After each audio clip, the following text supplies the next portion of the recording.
चलत हो ही अति अशुभ भयंकर। जय श्री राम। मैं नीतू पांडे यूट्यूब चैनल पर सबका स्वागत करती हूँ। इस प्रसंग का वर्णन लंका कांड में मिलता है। इस प्रसंग में भगवान श्री रामचंद्र जी से सभी देवता निवेदन करते हैं कि अब खेल मत खेलिए रघुनाथ जी, इसने हमें बहुत सताया है, यानी रावण ने। और भगवान श्री रामचंद्र जी मुस्कुराते हुए रावण से युद्ध करने जाते हैं। चलत हो ही अति अशुभ भयंकर, बैठ ही गीध उड़ाए सिरन पर, भयो काल बस काहु न माना, कैसी बजाओ युद्ध निशाना। चली तमी चर अनी अपारा, बहु गज रथ पदाति असवारा, प्रभु सन्मुख धाये खल कैसे, सलभ समूह अनल कह जैसे।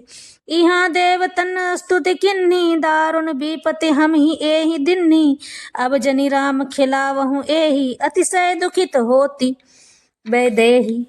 देव बचन सुनि प्रभु मुस्काना, उठि रघुवीर सुधारे बाना, जटा जूठ दृढ़ बांधे माथे, सोए सुमन बीज बिच गाथे। अरुण नयन बारिद तनु श्यामा, अखिल लोक सोच लोचना विरामा, कटि तट परिकर कस्य निसंगा, कर को दंड कठिन सरंगा। इस पर यह विध्वंस करके सब चतुर वानर रघुनाथ जी के पास आ गए। तब रावण जीने की आशा छोड़कर क्रोधित होकर चला। चलते समय अत्यंत भयंकर अमंगल अपशगुन होने लगे। गीध उड़ उड़ कर उसके सिरों पर बैठने लगे, किंतु वह काल के वश में था, इससे किसी को भी अपशगुन नहीं मानता था। उसने कहा, युद्ध का डंका बजाओ। निशाचरों की अपार सेना चली है, उसमें बहुत से हाथी, रथ, घुड़सवार और पैदल हैं। वे दुष्ट प्रभु के सामने कैसे दौड़े, जैसे पतंगों के समूह अग्नि की ओर जलने के लिए दौड़ते हैं।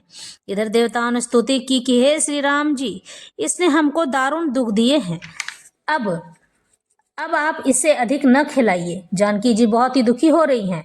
देवताओं के वचन सुनकर प्रभु मुस्कुराए। फिर रघुवीर ने उठकर बाण सुधारे, मस्तक पर जटाओं के जूड़े को कसकर बांधे हुए हैं, उसके बीच बीच में पुष्प गूथे हुए शोभित हो रहे हैं।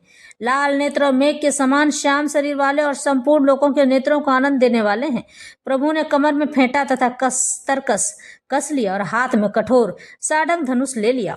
सारंग कर सुंदर निसंग, सिली मुखा कर कटि कस्यो, भुज दंड पिन मनोह, रायत उर धरासुर पद लस्यो। दास तुलसी जब ही प्रभु सर चाप कर फेरन लगे, ब्रह्मांड दिग्गज कमठ अहि, मही सिंधु भूधर डगमगे। प्रभु ने हाथ में सारंग धनुष लेकर कमर में बाणों की खान अक्षय सुंदर तरकस कर लिया। उनके भुजदंड पुष्ट है और मनोहर, चौड़ी छाती पर ब्राह्मण भृगु जी के चरण का चिन्ह शोभित है। तुलसीदास जी कहते हैं, ज्यों ही प्रभु धनुष बाण हाथ में लेकर फिराने लगे, त्यों ही ब्रह्मांड दिशाओं के हाथी, कच्छप, शेष जी, समुद्र, पृथ्वी, समुद्र और पर्वत सभी डगमगा उठे।